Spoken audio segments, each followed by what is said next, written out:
kazi ya utumishi wa Mungu sio kuimba tu mapambio, ni pamoja na kuiguide serikali na kuirekebisha serikali. Ndio maana enzi za Torati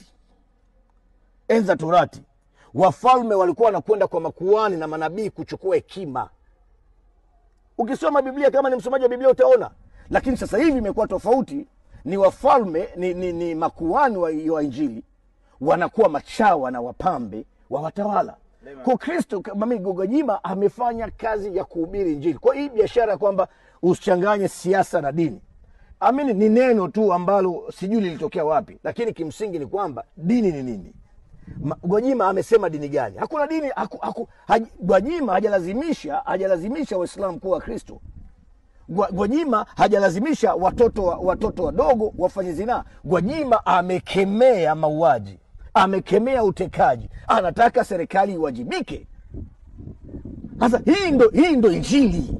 Hii ndo Injili sawa sawa. Hii ndo habari njema. Habari njema ni kwamba Gwajima anasema kuna utekaji unaendelea, watu wanauawa, watu wanapotea, watu wanaumia, kuna ufisadi. Haya mambo yachukuliwa hatua.